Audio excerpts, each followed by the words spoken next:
So after a somewhat disappointing teaser reveal, at least in my opinion, Gaijin has finally opened the dev server for early access. And this update, though, may not feature too much content that I'm looking forward to outside of one right here you see, of course. There were a ton of quality of life additions for existing vehicles, from new missiles, new features, and a very unusual one I found for the Germans, which involves a World War II aircraft having air-to-air missiles. I'll get more into that a little bit later in that segment. But as always, before I do dive into the details of all the vehicles today, please understand that this is the dev server, which means not everything is complete. There's going to be a bunch of vehicles you maybe saw on the dev server that I wasn't able to cover because I don't have access to it. Modules might be missing, armor values might be incorrect, darts, etc. So please take this with a gigantic grain of salt. And of course, if you guys don't like some of these changes, you want to see things get fixed properly, go to the forums, let them know about it, give them information, don't leak any documents, and maybe you can be the reason why these vehicles work the way they do, either good or bad. Now, with all of that out of the way, let's jump into the first one. We got to do a little awkward transition to the Americans, and don't worry, I'm going to be covering some new things to some existing vehicles that I found to be very interesting. So let's begin. So starting with the Americans, we have, of course, the Stingray, a vehicle that I thought we weren't going to be getting anytime relatively soon, given that we've had the XM8, the CCVL, etc. to kind of make up for it. But no, this time we actually have the vehicle itself. I'm curious to see what it has. DM33 C76, not too shabby. I don't see any thermal sights on this at 9.3. It might have it, it might not. I don't think it's probably going to have it, but we'll have to really wait and see. And the reload rates doesn't really seem all that good. No autoloader. This might not be done, but more about that a little bit later, of course. And then we have the M55. Listen, I'm not going to go over this in every single texture that got it. I might just skip over it, but we are getting a new dirt cannon with nuclear rounds. Not really nuclear, of course, but damn, a 203mm gun. That is crazy. What's the explosive filler on this? Woo, 17 kilograms. God, this is a heavy round. Holy crap. What's the reload rate? 29 seconds ace crew. Yeah, this is going to be a fun little derp cannon for sure, but a lot of nations did get access to it. Moving forward, we have the T-58, which is a very ugly looking vehicle, dude. I don't know what it is with the, M48 holes and having just an ugly looking turret. What's the reload rate? Wow, it's actually not bad. 3.8 seconds. Firing a heat round though. And it's a good heat round too. And Hesh. Based off a 155? Wait, a 155? That's a big old gun. All right, this will be interesting. Moving forward, the B66B. Okay, let's see, 8.7. What's it got? Bunch of 750-pound bombs, not too shabby. More more jet bombers, excuse me, because we don't have supersonic just yet, is always appreciated. Nice tail gun, 20mm, not too shabby. I'm curious to see how this is going to perform in GRB especially, but this came to me as a bit of a surprise, the AH-64E. When I was watching the teaser, many said that this was going to be coming in. They said it was actually in the teaser itself. I think that was the A variant. But we are getting finally a new damn Apache, but here's the cool thing. It gets good missiles. Check this out. It gets the AGM-179, 20-kilometer lock range, though it is very slow, 340 meters a second, 16-kilometer firing range, 16 guaranteed. That is insane. 1,000 millimeters of chemical penetration. This is going to shake things up just a little bit, and you only get 8 of them. On the side, you also get Hellfires. This has me incredibly excited, but does it get missile approach warning integrated with the missiles themselves? No, mate, no, you have to sacrifice some loadout. So I hope it has MAW built in, which it probably does. And then, of course, we get some boats. USS Maryland, very nice. It's not my area of expertise, so I can't go too far into that.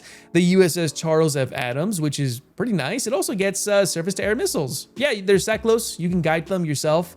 They're the RIM 24A, which is very nice. I'm still waiting for submarines, which apparently is going to be in the next update. Not this one coming up, the one very after that. Yes, that made sense. And also the A-10C, not a new aircraft, but it did get a module update. Yeah, avionics blocks can be shot out now, which it's not like the 810 was already, you know, super easy to kill as is, but now it's, you know, more of a reason to really avoid getting shot at, I guess.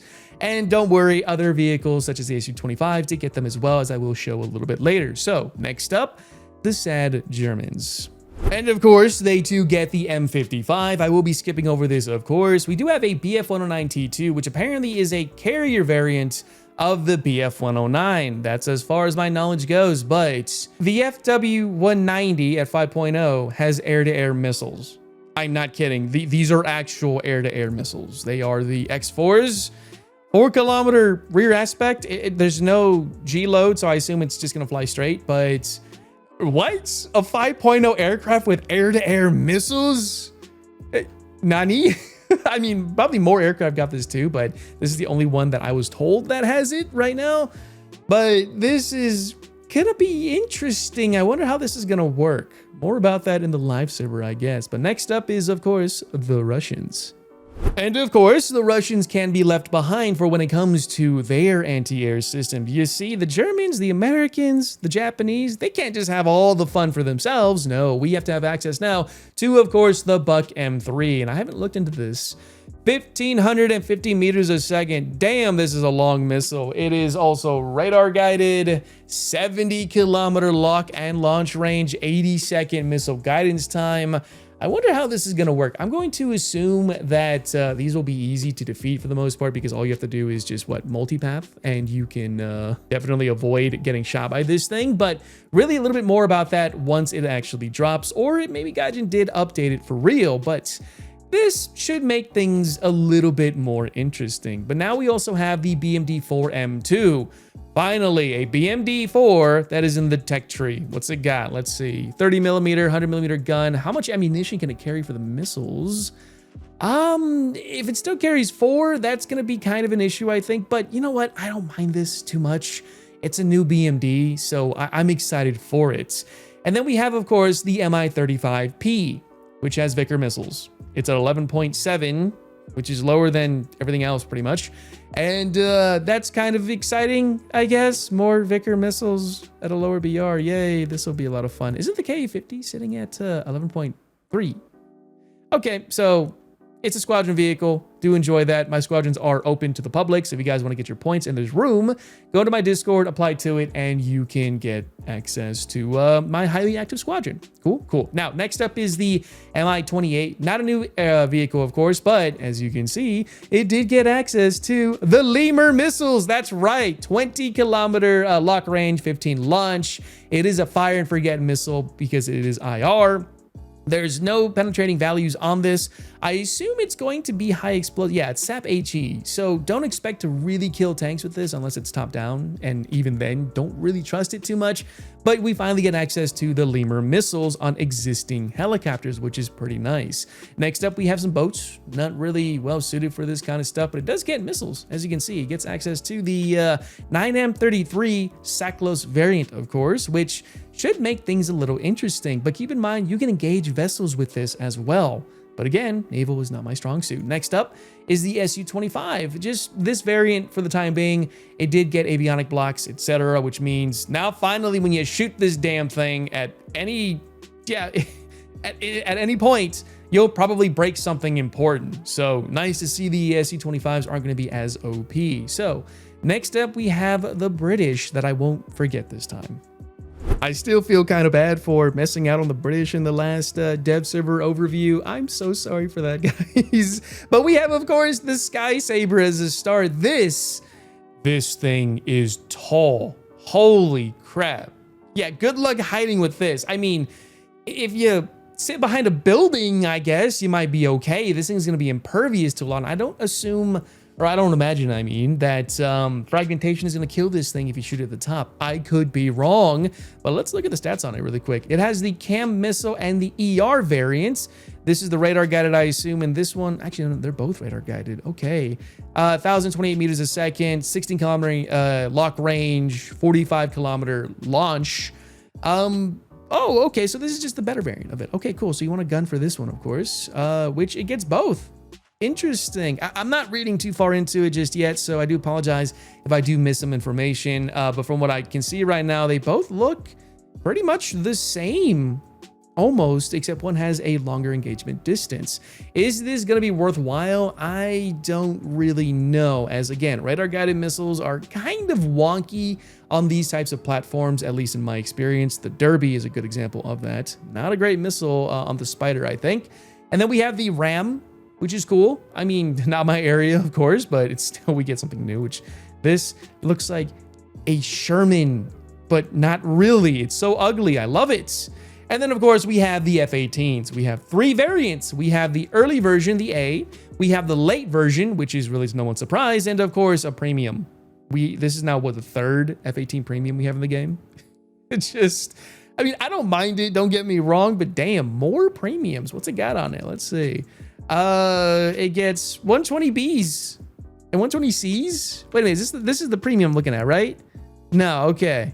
All right. I'm sorry. I clicked the wrong one, obviously. But AIM 7Ps, good ordnance for the most part. AGM 65Gs and Ds, great for CAS capabilities, I think. AIM 9Ls, okay.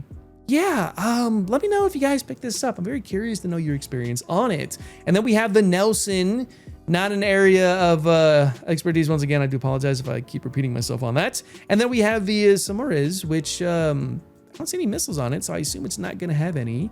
Dude, we gotta play naval at some point if submarines do come in. But next up is the Japanese.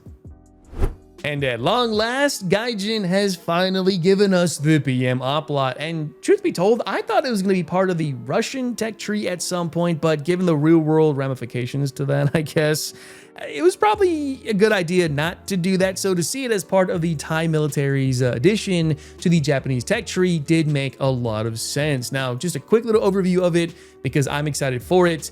It's basically gonna be like a T-80 almost. Not really, it is diesel, of course. I mean, wasn't this based off the T-80 anyways? The values on it are not done. The armor, of course, is not there.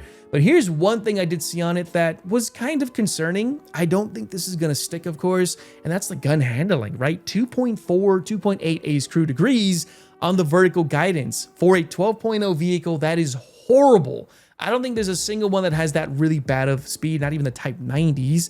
So this might be a bit of an issue. Reload rate's pretty good though. And of course we get access to the BTA-4. I don't think this is done yet. 550 millimeters seems a little low for a 12.0 vehicle, though I'm sure it'll be just fine. And then of course we have access to the M60A3 TTS with no ERA. No, it doesn't really get one. It does get DM33, which is fine. It's just another M60 for the most part. A Stingray for them as well. Nothing really different from what we saw with the Americans. We have the M163, which is nothing different, so I'm sorry to say that, 7.3. And the MI35 at 9.7. I'm curious to see what this gets. It does get the R60Ms. Really? No. Oh, wait, there we go. I was like, wait, where's the rest of the stuff? Of course. It gets the Sturm missile, gets some pods, gets some S-24s. Okay, not too shabby. At 9.7, this isn't a bad deal. Next up, we have the F5 TCU, which I believe gets access to the Derbies. Yes, I mistakenly called these the AMRAMs when I was during my live stream. The Python 3s, AIM-9Ls. It does get access to the AGM 65Bs and Ds, some GBUs, which isn't terrible, but yeah, we get something new. This is going to be interesting at what, 12.3? Ooh, I don't really see this worthwhile to bring out at top tier for GRB, but that's just me. And of course, the boats. We can't forget that. Oh yeah, gets a new one. Cool. Now, next up is, of course, the Chinese. And to start off, we have, of course, the VT4, a vehicle that is pretty much the exact same thing from what I found to the VT4A1 without an active protection system. I don't really see much of a difference with this. It still has access to the DTC-10-125. Say that really fast 10 times. You do get a missile, of course. You do get pretty much everything you would find, of course, with the top rounds as well, at battle rating 11.7, which is very interesting in my opinion. And then we have the M55, of course. I won't go too far into this. And then we have the, I believe it's pronounced the Ching 6. I do apologize if that kind of sets anyone off. You know how the internet really is. And then we have, of course, the Z10ME, which is not a new vehicle, but it does get access to a new type of missile called the CM502KG, which is an explosive round, SAP-HE only. No good penetration, but this should be good against, you know, the usual other helicopters, anti-air systems, light tanks, maybe even the tops of most tanks. It's kind of like the Lemur, except that it might be a little bit worse. Actually, it might be the same. Just basically the Chinese Lemur, which has me kind of excited. You might want to carry both variants, in my opinion. But I believe that does it for the Chinese. And at long last, the Italians have finally gotten access to a proper anti-air system because the automatic was driving me nuts. Who plays that thing at top tier? I mean, I've seen people use it lately, but really? Come on, now we finally have this thing, right? Which does have access to, of course, the Aster 30, but it only gets one variant, the original Aster 30, 100-kilometer launch range, 50G overload. This is going to be wildly interesting, but it is very nice for them to finally have something. And of course, the M55, not going into detail. And a boat. Yeah, they get a new boat. It's a torpedo boat. Not too big into this, but, you know, to each their own. And I'm sorry to say, that's really it for the Italians. Yeah, let's go over to the French. And of course, the French get access to their own SAMP as well. Not a big difference from the previous one, as you can see right here, but that really remains to be seen. And of course, the M55, another one. Great. But at least we have access to a Squadron F-16. Yeah, this one kind of has me a little excited, but not really at the same time, because at 12.0, you only get access to 2 AS-30Ls, but you get the Magic 2s, AIM-9Ms, and even the AIM-9Ls, though unfortunately, from the time of this video's recording, there is no HMD, which is kind of a detriment, but for a squadron vehicle at 12.0, I guess I can respect that. 12.7 ARB. And then we have boats. Not going to go too far into these, unfortunately. Again, it's not my strong suit. But at least we now have access to more firepower to the Mirage 2000D RMV. In fact, this one-ups the Rafale, and it sits at a lower BR because this has access to 7. It should be 8, I believe, but 7 missiles, or being the hammer, that is. And here's the cool thing about this. You can get down tiers to 11.7, avoiding a lot of the Iris Ts if you get a solid down tier, that is. So this should be interesting once it does drop. Now, next up we have, of course, the Swedish.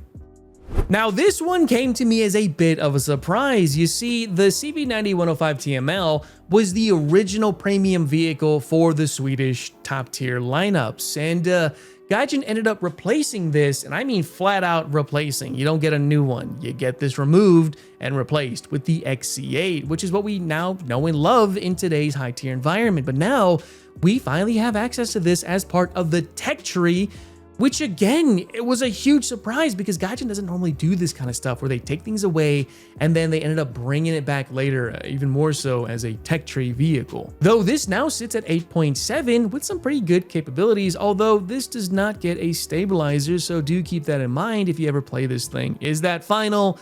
Maybe, maybe not. But we do get access to some mosquitoes, which is pretty nice. I don't really play these myself, but hey, we get a bunch of variants of it. Does it have a radar pod? It does. Nice. All right, this should be wildly interesting, but that appears to be it for the Swedish. And next up is Israel. And the only thing the Israeli top tier lineups are getting, or anything for that matter, is the F-16 Sufa, which is pretty cool. I think I said that wrong, to be honest, but cool. Another F-16. What's this get? Let's take a look at it. You get 120Cs, you get 9Ms, 9Ls, you get good bombs. You get spice bombs, of course, which are pretty good. More GBUs, more TV guided GBUs, more GNSS bombs. We also get access to bigger spice bombs.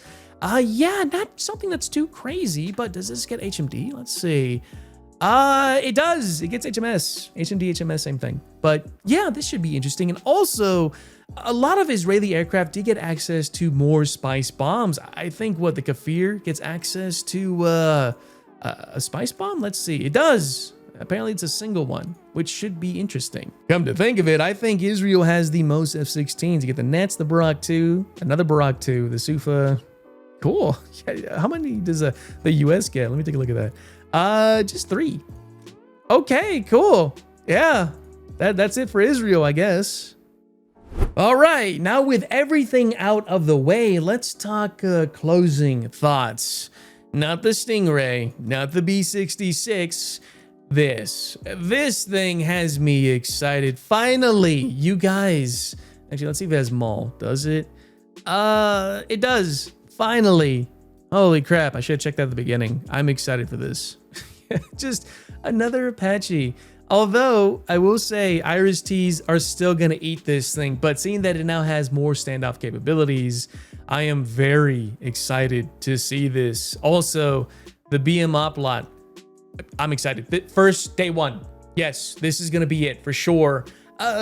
What's next? I think that's pretty much it. Though, I don't think Russia needed the buck. I know, right? Russia has the worst win rate right now at top tier, and it's not a coincidence. You know, they were being carried by their Su-30s, 34s for the most part. They're sitting at what, a 44% win rate, which is kind of wild. So it does make sense to see this, though I don't really expect this to really change too much, given that the type of missile that it has, albeit is very fast, should be relatively easy to avoid if you just multipath, which, yeah, is gonna make things interesting. Really? NVDs on this? Cool, I guess. But that's honestly really it. I do apologize if I did miss some vehicles. Again, Gaijin does not give us access to a bunch of this stuff, which I really apologize for, because I'd love to show everything off to you guys, but this would be a long ass video if we do that.